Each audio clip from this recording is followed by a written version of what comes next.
This is Can You Relate with Christine, but it's less can you relate and more can you relate with Christine.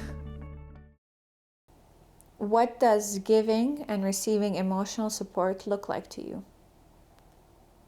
Now, it's easy to default to the answer of, well, if I ever need my friends, I know that they're there for me. Or if ever they need me, they know that I'm there for them. So it just goes without saying. I'm there for them, they're there for me, we support each other. Yes, but say more. Elaborate. Explain it to me. Something I've come to realize is that support can be categorized into two different types of situations. Type A being situations that are convenient, that are predictable, that are familiar.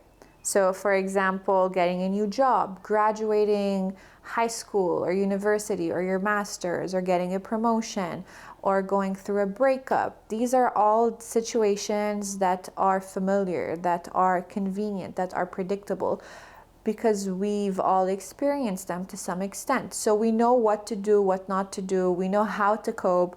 We know what's required, what kind of support is required in those specific situations. So you go out, you celebrate, or you do a guy's night, or you do a girl's night.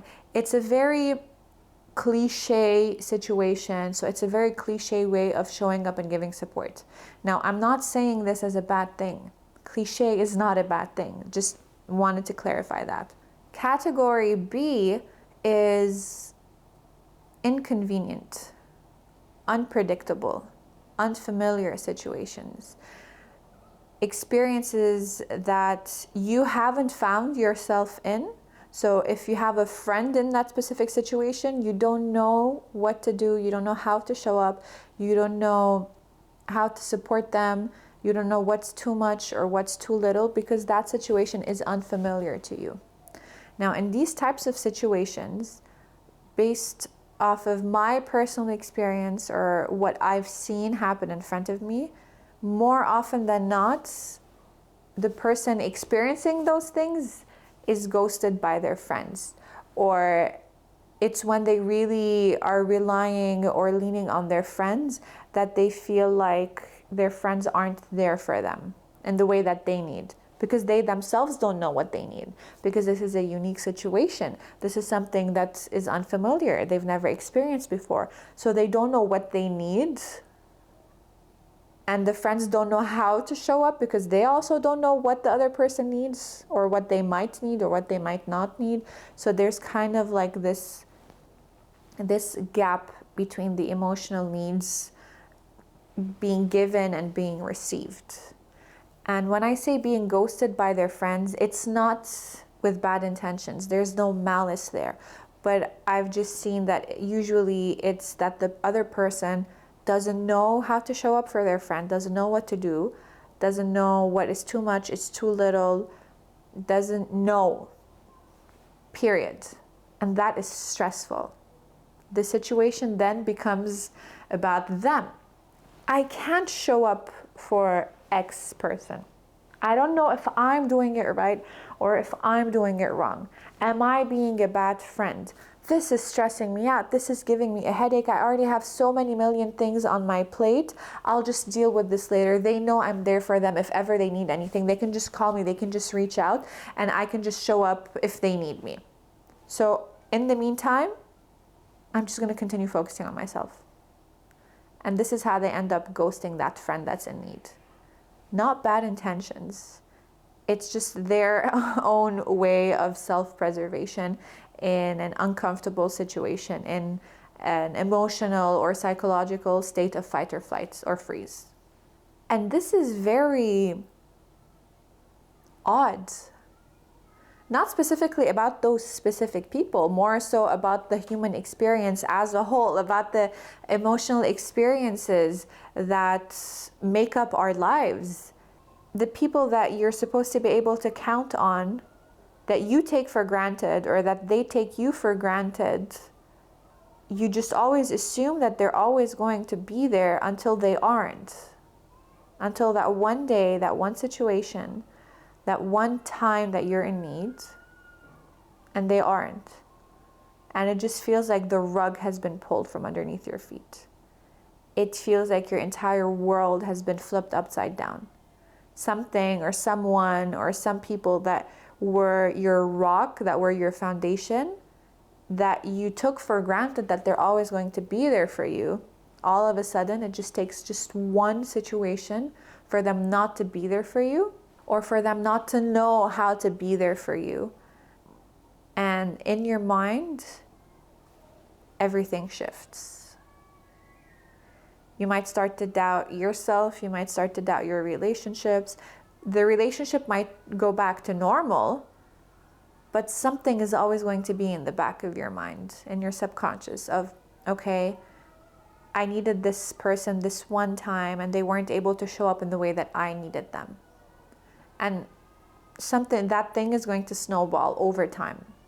It's not going to happen overnight, but it will snowball over an extended period of time. And the reason that I'm saying this is because this has happened with me multiple times.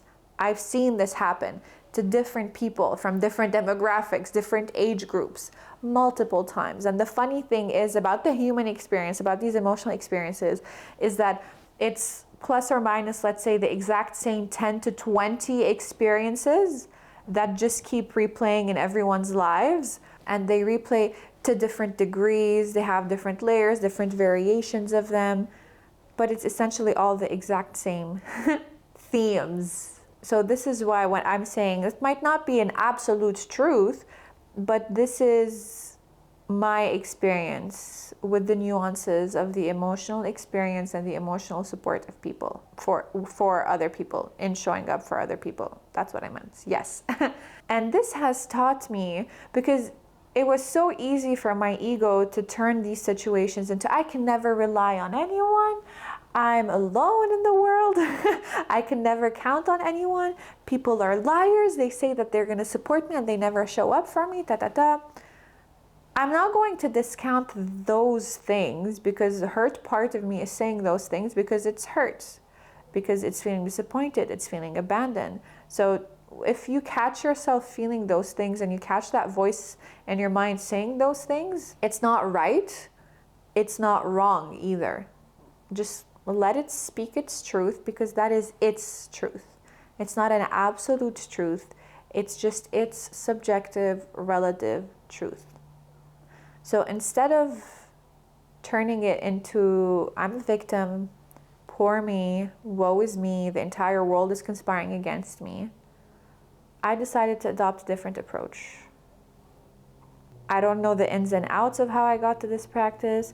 I don't know when I first started implementing this or how I fine-tuned it over time.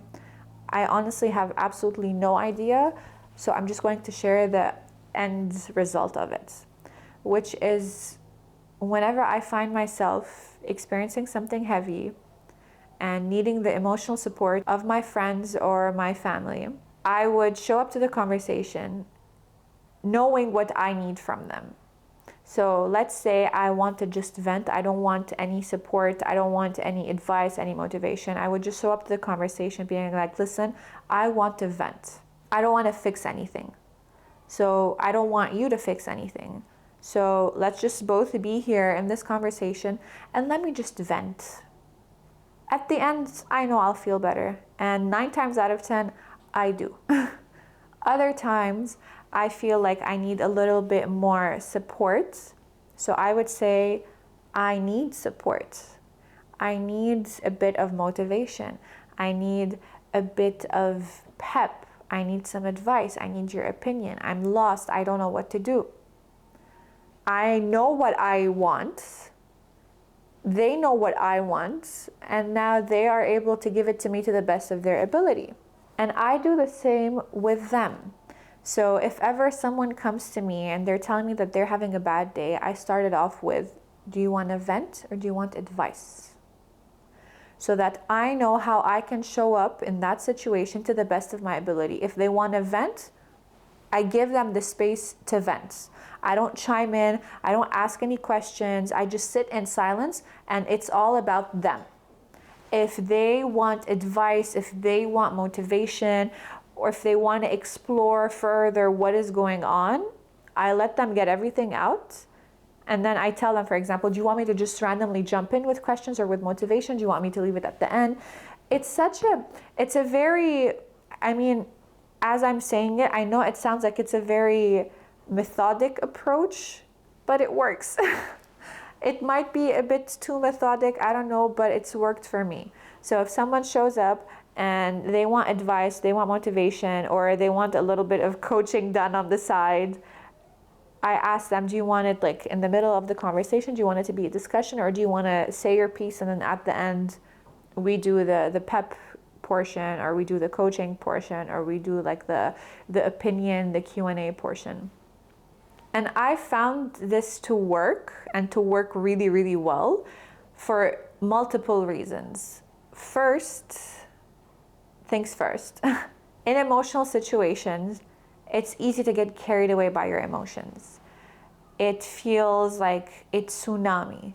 So find some sort of anchor to ground you in the present moment, or to ground you into the rational mind, so that you're not getting swept away by this wave of emotions.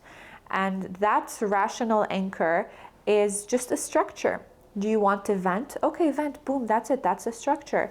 Do you want advice? Okay, the structure is there's going to be a bit of a Q&A. Or do you want some sort of motivation? Okay, the structure is you say your piece and then I say my piece.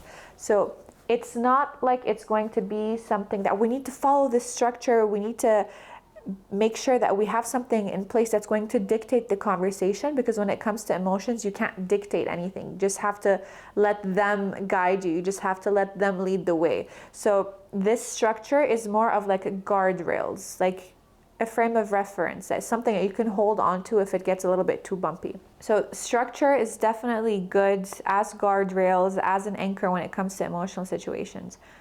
2, why I found that this practice works, because a lot of times I hear people say, yeah, I value transparency, I value honesty, I value communication, but when it comes to the moment, when it's time to be transparent and honest and communicate, we're scared to do that. We're scared that if we do that, we might hurt the other person's feelings. We're scared that if we do that, then we're going to be judged, or we're going to feel guilty, or we're going to feel ashamed for the things that we are saying. So even in a lot of situations, if we're unable to be honest with ourselves about what we want, about how we're feeling, we're not going to be able to be honest with the person in front of us about what we are expecting to receive from them, or what we want to receive from them, or what we need emotionally from them. So that's why I feel like in those situations, just to set the stage of what do you want? Be honest. You want support. Okay. Are you sure you want support? What kind of support do you want? Do you want to vent? Okay. If you're going to vent, vent. No judgment, no shame. Get it all out of your system. Let yourself feel raw. Let yourself be vulnerable. Don't just vent about the things that you think are acceptable to vent about, or where you're venting and you're kind of like filtering what you're venting because you don't want to feel like you're being judged for the thoughts that you're having, or for the anger, or for the sadness that you're displaying. When I'm venting and I'm angry, hell hath no fury. Like, if ever anyone hears the way that I speak when I'm angry, you would be terrified. You would think that it's a completely different person. But I need to say those things. I need to get them out of my system so that they're not sitting there. They're not simmering. Because once I get them out, I feel so much lighter. That anger, there's no more anger in me. There's no more heaviness in me because I got it out of my system. So finding this honesty between you and yourself, then you'll be able to be transparent. You'll be able to communicate. Even if you don't want to do that with other people, at least just be honest, be transparent, and communicate with yourself. 3, having this practice in place, it's a very smart and efficient way to maximize the time that I'm going to be having with these people. It's very efficient in the sense that, okay, let's not beat around the bush. what do you want? So that I know how best I can give that to you. Or what do I want? So that I know how I can tell you what I want so that you can then best give it to me. Now, the thing here, the trick here, the trap, the nuance, whatever you want to call it, is that people have different capacities. People have different capacities to be able to hold space, to be receptive. They have different capacities as to how much they can sit and entertain a conversation.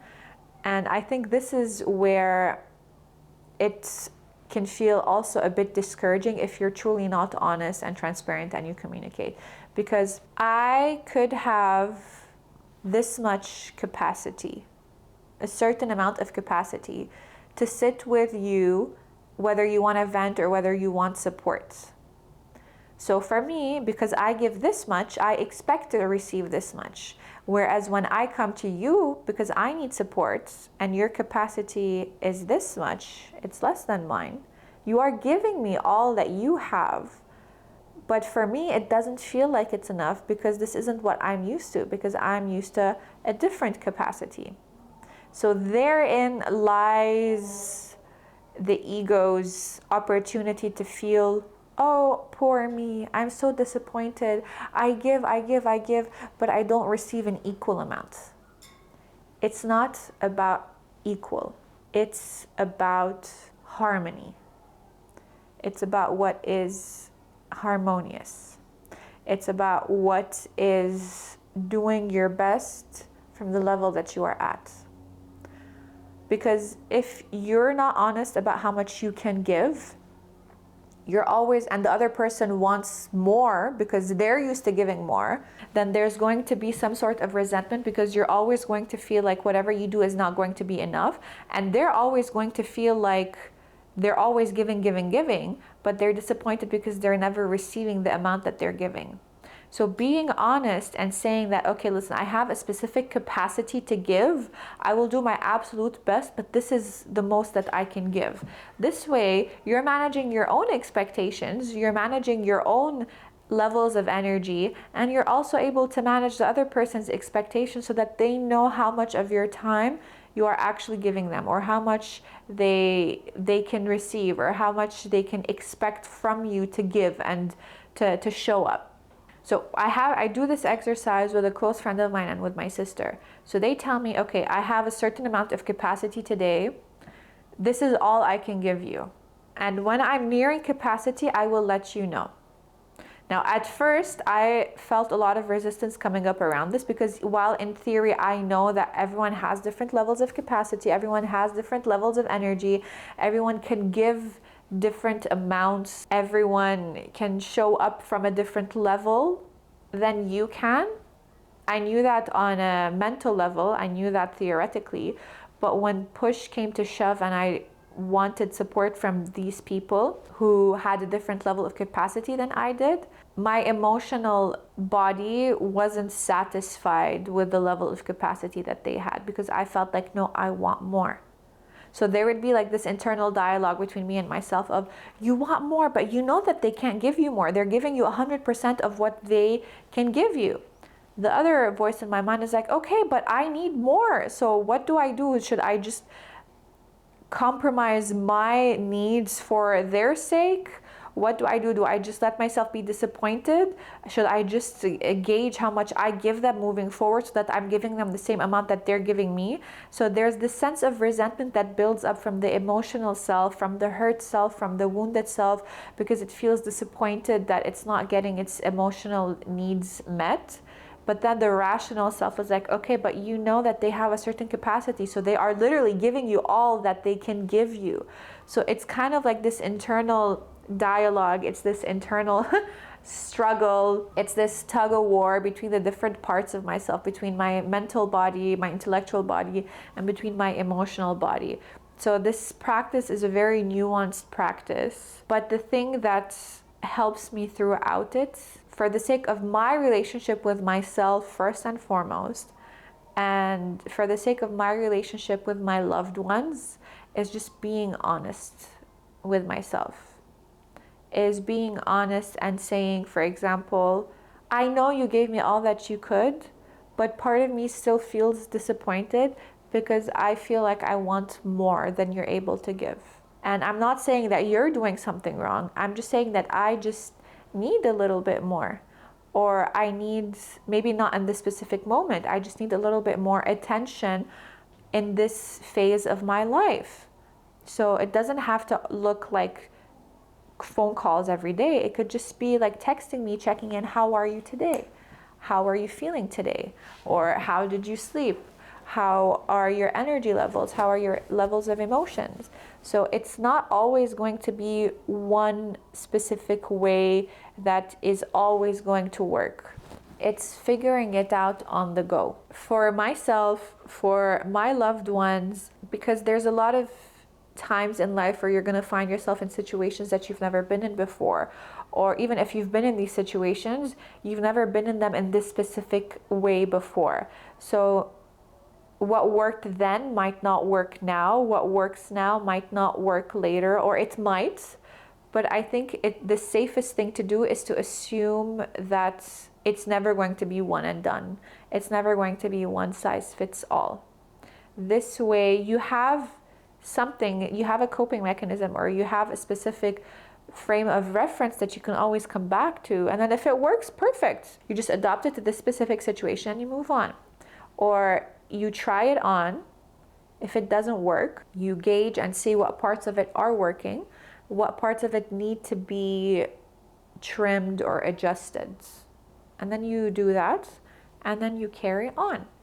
That's how you evolve what you need emotionally. That's how you evolve how your needs need to be met.